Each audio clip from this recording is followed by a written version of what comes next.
కూటమి ప్రభుత్వం పరిపాలన ఎలా ఉంది? కూటమి ప్రభుత్వం పరిపాలన మేము చేస్తున్న జాబ్ ప్రకారం చూసుకుంటే మాకైతే న్యాయం చేయలేకపోయారు. అవుట్ సోర్సింగ్ జాబ్ చేస్తున్నాం కాబట్టి వాళ్ళు ఎలక్షన్ పీరియడ్లోనే హామీ ఇచ్చున్నారు. అవుట్ సోర్సింగ్ వాళ్ళకు అవసరమైతే కాంట్రాక్ట్ బేసిక్ వాళ్ళకు కూడా ఏదో విధానపరమైన నిర్ణయం తీసుకుంటామని చెప్పున్నారు. ఎక్కడ కూడా వాళ్ళు ఇంతవరకు ప్రాసెస్ చేయలేదు కాబట్టి మా వరకు అయితే అసమ్మతిగానే ఉంది. కూటమి ప్రభుత్వం వచ్చిన తర్వాత రోడ్ల పరిస్థితి ఎలా ఉందండి? రోడ్లు అయితే చేస్తున్నారండి, అక్కడక్కడ రేటు బాగానే చేస్తున్నారు. చంద్రబాబు గారికి జగన్ గారికి తేడా ఏంటి? తేడా అంటే ఈయన ఒక టైప్లో ఉంటారు, ఆయన ఒక టైప్లో ఉంటారు. మేమేంటంటే చిన్న చిన్న ఉద్యోగాలు చేసేవాళ్ళం కాబట్టి బయటపడి చెప్పలేకపోవచ్చు. అంతే. నారా లోకేష్ గారి పనితీరు ఎలా ఉందనుకుంటున్నారు? మా ఏరియా కాదు కదండి, మాకు ఐడియా లేదు. ఇప్పుడు మొత్తం కూటమి ప్రభుత్వం మీద మీ రియాక్షన్ ఏంటి? యాక్షన్ అంటే ఏదైనా కానీ వాళ్ళు చేస్తారు, ఇంకా చేస్తారని ఆశించడం, అంతకన్నా చేసేదేమో. చెప్పండి బాబాయ్, కూటమి ప్రభుత్వం మీద మీ అభిప్రాయం ఏంటి? అంతా బాగానే ఉంది ఇప్పుడు వరకు. ముందు ఎట్లా ఉంటుందో తెలియదు. కూటమి ప్రభుత్వం వచ్చిన తర్వాత రోడ్ల పరిస్థితి ఎలా ఉంది? అప్పటికంటే మరీ దారుణంగా ఉంది ఇప్పుడు. అప్పటికంటే మరీ దారుణంగా. రోడ్లు బాగుంటుందా వేస్తున్నాం అంటున్నారు కానీ వేసేకెళ్ళి వేస్తున్నారు, ఈయనకెళ్ళి ఇట్లా. చంద్రబాబు గారిది జగన్ గారిది పాలన తేడా ఏంటి? చంద్రబాబు ఏమో కొంచెం అభివృద్ధి పనులు చేస్తుండో, జగన్ ఏమో అల్లాడిచ్చి చంపిండు దేశాన్ని. అదే పాలన, రెండో పాలన ఏం లేదు. పథకాలు మొత్తం వస్తూనే ఉన్నాయి. ఈసారి నెక్స్ట్ వచ్చేది జగన్ గారు నేనే గెలుస్తా అంటున్నారు. దాని మీద అది దేవుడి నిర్మాదానం, ఎవడేం చెప్పగలడు. గెలిస్తే చంద్రబాబే గెలవచ్చేమో. జగన్ అంటే సామాన్యంగా రాడు, ఎందుకంటే ఈ అభివృద్ధి పనుల మీద ఆయన రాని. నారా లోకేష్ గారి పనితీరు ఎలా ఉందంట? బాగుంది, బాగానే ఉంది. కూటమి ప్రభుత్వం మీద మీ రియాక్షన్ ఏంటి అసలు? మా రియాక్షన్ ఏముంది, వీళ్ళు బాగానే చేస్తున్నారు ఇప్పుడు వరకు, కానీ రోడ్లే కొద్దిగా ప్రాబ్లంగా ఉన్నాయి. అన్నీ బాగా ఉన్న పథకాలన్నీ వస్తూనే ఉన్నాయి. కూటమి ప్రభుత్వం అయితే పర్లేదు, చేస్తున్నారు. కూటమి ప్రభుత్వం మీద మీ అభిప్రాయం? బాగా పని చేస్తున్నారండి, రోడ్లు గట్టా బాగున్నాయి. వచ్చిన కూటమి ప్రభుత్వంలో రోడ్లు బాగున్నాయి. ఓకే, నారా లోకేష్ గారు ఎలా పని చేస్తున్నారు? చాలా బాగా పని చేస్తున్నారండి. కూటమి అమలు చేస్తున్నారండి.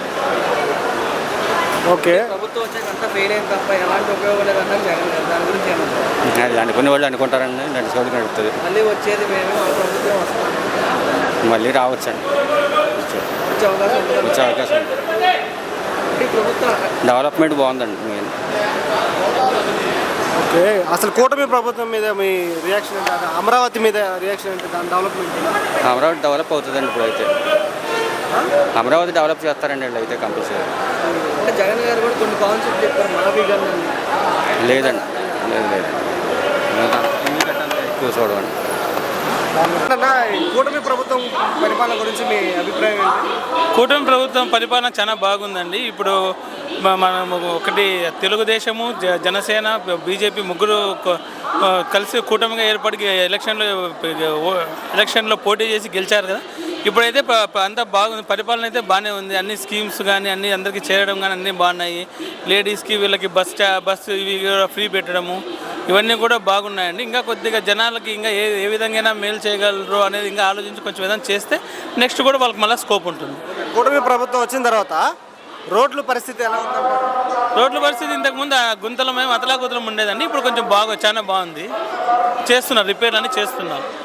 ముందున్న చంద్రబాబు గారికి జగన్ గారికి తేడా ఏమన్నా? ఆయన ఫ్రీ స్కీమ్ల మీద ఎక్కువ ఫోకస్ చేశారండి, ఈయన డెవలప్మెంట్ మీద ఫోకస్ చేస్తున్నారు. నారా లోకేష్ గారి పనితీరు ఎలా ఉందండి? బాగుందండి, బాగుంది. మొత్తానికి అసలు కూటమి ప్రభుత్వం మీద మీ రియాక్షన్ ఏంటి? బాగుంది, ఇంకా కొంచెం ఇంప్రూవ్ చేసుకోవాలంటే. కూటమి ప్రభుత్వ పరిపాలన ఎలా ఉందంటారు? కూటమి ప్రభుత్వం పరిపాలన అంటేనండి 50-50. వైఎస్ఆర్కిను కూటమి 50-50 ఉంది. వాళ్ళు చేసింది వీళ్ళు కొన్ని పథకాలు ప్రవేశపెట్టారు, చేస్తున్నారు. కాకపోతే ఏంటంటే జనసేన, టీడీపీ, మిత్రపక్షాలు, బీజేపీ 3 పార్టీలు కూటమి. 3 పార్టీలు కాబట్టి ఇక్కడ 3 నిర్ణయాలు ఉంటాయి. 3 నిర్ణయాలు ఎవరు? చంద్రబాబు నాయుడు పర్మిషన్ కావాలి, పవన్ కళ్యాణ్ పర్మిషన్ కావాలి, వాజ్పేయి మన మోడీ పర్మిషన్ కావాలి. 3 పర్మిషన్లు కావాలి ఇక్కడ ఏ పథకం పెట్టాలని. అదే వైఎస్ఆర్ అయితే జగన్ ఒక్కడే ఉన్నాను. జగన్ తెప్పిందే వేదం, జగన్ పెట్టిందే ఇది. ఒక్కడే నిర్ణయం. కూటమి ప్రభుత్వం వచ్చిన తర్వాత మరి రోడ్ల పరిస్థితి ఎలా ఉందంటారు? రోడ్లు గీట్లు అంటే కొంతవరకు వేసారండి, కొంతవరకు పర్లేదు. కాకపోతే ఏంటంటే కొన్ని విషయాల్లో అప్ అండ్ డౌన్గా ఉన్న పరిస్థితి. అవి కూడా ఏంటంటే సరి చేసుకుంటారో లేదో నాకైతే తెలియదు. జగన్ పరిపాలనకి చంద్రబాబు పరిపాలనకి తేడా ఏంటి? చంద్రబాబు పరిపాలనకి జగన్ పరిపాలనకి తేడా అంటే జగను క్షేత్రస్థాయిలో అందరికీ చేయాలని చూశాడు, కానీ కింద వాళ్ళందరూ అతన్ని మోసం చేసి ఓడించారు. ఇప్పుడు చంద్రబాబు నాయుడు అంటే ఇవాళ కాదు, 4వ సారి 3వ సారి ముఖ్యమంత్రి అయ్యారు. 4వ సారి ముఖ్యమంత్రి అయ్యారు. ఆయన వర్గం వేరే ఉంది. ప్రతి ఊళ్ళో ప్రతి ఓట్లు ఆయన వర్గం వేరే ఉంది. చంద్రబాబు నాయుడు వర్గం, టీడీపీ వర్గం వేరే ఉంది. కానీ జగన్ వైఎస్ఆర్ ఉంటే ఆ లెక్క వేరే ఉండేది. వైఎస్ఆర్ కొన్ని అమలు చేశాడు, కొన్ని అమలు చేయలేదు. జగన్ కింద వాళ్ళ మాటలు, ఎమ్మెల్యేల మాటలు, మంత్రుల మాటలని కొంత పరిపాలన పోగొట్టుకున్నాడు. ఏంటమ్మా? కూటమి ప్రభుత్వం వచ్చిన తర్వాత వాళ్ళు ఇచ్చిన పథకాలన్నీ అంటే యాక్సిస్గా వస్తున్నాయి. కాకపోతే స్టోర్ బియ్యం ఫ్రీగా వస్తున్నాయి. అది ఎప్పుడో రాసేవారు పెట్టిన ఆరోగ్యశ్రీ, ఇప్పుడు ఎన్టీఆర్ ట్రస్ట్ అవన్నీ పెట్టారు. కానీ నాకు ఇక్కడ ఆపరేషన్ అయ్యింది, పట్టెల్లాగా రాశారు. ఆ డబ్బులు ఇంకా పడలా. మచిలీపట్నం గవర్నమెంట్ హాస్పిటల్లో ఆరోగ్యశ్రీ పడతలేదు అంటున్నారు. కానీ గవర్నమెంట్ హాస్పిటల్లో చాలా చీటింగ్ జరుగుతుంది, ఎవరు పట్టించుకోవట్లేదు. నేను అసలు గవర్నమెంట్ హాస్పిటల్ ఆరోగ్యశ్రీ ఏంటండి? Private hospital Aarogyasri. నా గవర్నమెంట్ పబ్లిక్గా చెప్తున్నా, మీరు నోట్ చేసి యూట్యూబ్లో పెట్టండి. గవర్నమెంట్ అంటే నాకు ఆపరేషన్ చేసి పడలా డబ్బులు. అసలు గవర్నమెంట్ హాస్పిటల్ ఆరోగ్యశ్రీ ఏంటి? Private hospital Aarogyasri. NTR trust private hospital. Government ఒకప్పుడు గవర్నమెంట్ హాస్పిటల్ ఎట్లా ఉండేది? ఏ పని మీద వెళ్ళేసా ఫ్రీగా చేసి పంపించేవాళ్ళు. నారా లోకేష్ గారు ఉన్నారు కదా, ఆయన పనితీరు ఎలా ఉంది? ఆయన ఇప్పుడు చాలా అప్డేట్ అయిపోయాడు. ఆయన చాలా అప్డేట్ అయిపోయాడు. అంతకుముందు వేరు, ఇప్పుడు వేరు. లోకేష్ గారు అంతకుముందు ఒక 6 years 7 years బ్యాక్ అయినా అది వేరు. ఇప్పుడు అసలు చాలా ఆయన అప్డేట్ అయిపోయి మన ఆంధ్రాకి ఏం తీసుకొద్దామని చెప్పి ఆయన ప్రయత్నం చేస్తున్నాడు. అసలు ఏమొస్తాయి ఏంటనేది తెలియదు, ఆయన ప్రయత్నం చేస్తున్నాడు. ఒక మాటలో కూటమి ప్రభుత్వం మీద రియాక్షన్ ఏంటి? బాగానే ఉంది, కాకపోతే గవర్నమెంట్ హాస్పిటల్ మెరుగు చేయట్లా. కూటమి ప్రభుత్వం గురించి మీ అభిప్రాయం ఏంటి? ఈ ఫస్ట్ ఎలక్షన్ ముందు బాబు గారు కూటమి పెట్టి మరి జగన్ గారి పరిపాలన కన్నా మేము మంచిగా వాలంటీర్లు ఏమిటి, సచివాలయాలు కానీ చాలా కార్యక్రమాలు ఆయన చెప్పాడే కానీ అన్నీ కూడా మాట తప్పుతోచాడు. నేను రైతు కూలీనండి. మరి జగన్ గారి టైంలో నా 2 పిల్లల్ని కూడా ఫీజు రిమెజ్మెంట్ మీద కానీ కాలేజీల డబ్బులు కానీ చాలా జాగ్రత్తగా చదివించుకున్నాను. కాస్త వెనక ముందుకు వచ్చిన అప్పులు తెచ్చుకుని ఈరోజు నేను పిల్ల ఫీజు నిన్న కట్టడానికి 10 రూపాయలు వడ్డీ మీద తెచ్చి పెట్టాను. అయినా కూడా చాలా వాళ్ళ కాళ్ళు గడ్డలు పట్టుకుని ఇంకొక 15,000 రూపాయలు తర్వాత కడతానే ఒప్పుకున్నాను. అలాంటి పరిస్థితులు ఒక రైతు కూలికి మాకు ఏర్పడింది. మాకు మరి అమ్మఒడి కానీ కొన్ని పథకాలు అవి మాకు చేదోడాదోడుగా ఉన్నాయి. అలాంటివి లేదు, ఉపాధి పని కూడా తగ్గిపోతుంది. కానీ ఇచ్చిన మాట తప్పారు. ఒకటి మాత్రం ఆర్టీసీ ఫ్రీ బస్ మాత్రం ఒకటి ఏర్పరిచారు. ఇంకా అది ఏదైనా ఫ్రీ బస్ అన్నా ఫ్రీ బస్సే, కానీ ఇబ్బందులు ఉన్నా అది మనకు సంబంధించింది కాదు కాబట్టి దాని మీద కాదు.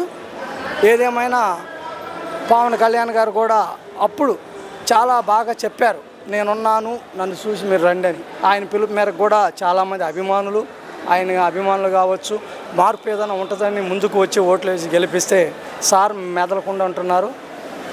ఈయన గారు ఈ పరిపాలన చాలా పథకాలు అనుకూలంగా లేవు సార్. అది కూటమి ప్రభుత్వం వచ్చిన తర్వాత రోడ్ల పరిస్థితి ఎలా ఉందండి? ఆ రోడ్లు బాగున్నాయి సార్ ఆ మట్టి కాబట్టి. అంతకుముందు చంద్రబాబు నాయుడు గారు వేసిన రోడ్లు బాగున్నాయి. మరలా అదే రోడ్లని ఈ ప్రభుత్వం వచ్చినాక మళ్ళీ భర్తీ చేశారు. ఆ రోడ్లు ఒకటి బాగున్నాయి. ఇంకా కొన్నే కానీ సంక్షేమ పథకాలు అనేవి ఆయన చెప్పినటువంటి వార్డు వాలంటీర్స్ కానీ సచివాలయాలు కూడా ఇప్పుడు దిగజారిపోయినాయండి. ఒకప్పుడు మీ సేవకి వెళ్ళి ఎంఆర్ఓ ఆఫీస్కి వెళ్ళి మేము సంతకాలు పెట్టుకోవాలంటే 2 రోజులు పని చేయడం, వాళ్ళ కాళ్ళ గడ్డలు పట్టుకుని పని చేయించుకునేవాళ్ళం. అలాంటిది మీ సేవలు ఇక్కడ సచివాలయాలు ఉంటే చాలా చక్కగా చేశారు. మరి అప్పుడేమన్నా ఎవరు ఏదైనా మండలానికి వెళ్ళమంటున్నారు, అదొకటి బాధకరం. కథమై ఈ రేషన్లు అవి పర్లేదు కానీ ఇది ఒక కూటమి ప్రభుత్వం మీద అసలు ఒక మాటలో మీ రియాక్షన్ ఏంటి? ఒక్క మాటలో చెప్పాలంటే గత ప్రభుత్వం ఈ ప్రభుత్వం 50-50గానే ఉంది సార్. నెక్స్ట్ చెప్పలే.